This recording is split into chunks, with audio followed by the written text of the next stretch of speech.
Hello, evening ആയപ്പോൾ ഞങ്ങൾ എല്ലാവരും കൂടി പെരിയപ്പന്റെ വീട്ടിലേക്ക് വന്നു കേട്ടോ. പെരിയപ്പൻ എന്ന് പറയുന്നത് ഏട്ടന്റെ അപ്പന്റെ ചേട്ടനാട്ടോ. പെരിയമ്മ മരിച്ചിട്ട് 1 മാസം ആകാറായി. അതുകൊണ്ട് തന്നെ ഞങ്ങൾ എല്ലാവരും കൂടി ഇടയ്ക്കിടയ്ക്ക് ഒരുമിച്ച് കൂടാറുണ്ട് കേട്ടോ. ഇതാട്ടോ പാട്ടി, ഏട്ടന്റെ അപ്പന്റെ അമ്മയാട്ടോ. ഞങ്ങൾ എല്ലാവരും കൂടി വർത്താനമൊക്കെ പറഞ്ഞിങ്ങനെ സമയം പോകുന്നത് അറിയത്തേ ഇല്ല. ഇവൾ ഈ വിളക്കം തൂക്കിക്കൊണ്ട് പോകുന്നത് പൂജാമുറിയിലേക്ക് കേട്ടോ. കുറേ ദിവസമായിട്ട് അത് സിറ്റ് ഔട്ടിൽ തന്നെ ഇരിക്കുന്നുണ്ടായിരുന്നു.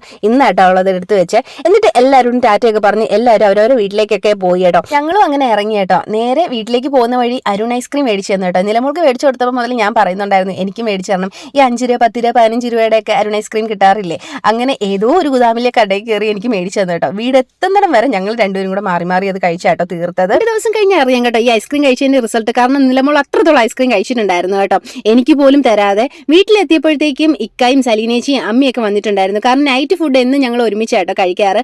അപ്പവും പൊറോട്ടയൊക്കെ ആയിരുന്നു. പിന്നെ സലീനേച്ചി കൊണ്ടുവന്ന ചക്കക്കറിയും നല്ല മീൻകറിയും കൂട്ടി ഞാൻ ചോറാട്ടോ കഴിച്ചത്. അപ്പോൾ വീഡിയോ ഇത്രയേ ഉള്ളൂ. Tata bye bye.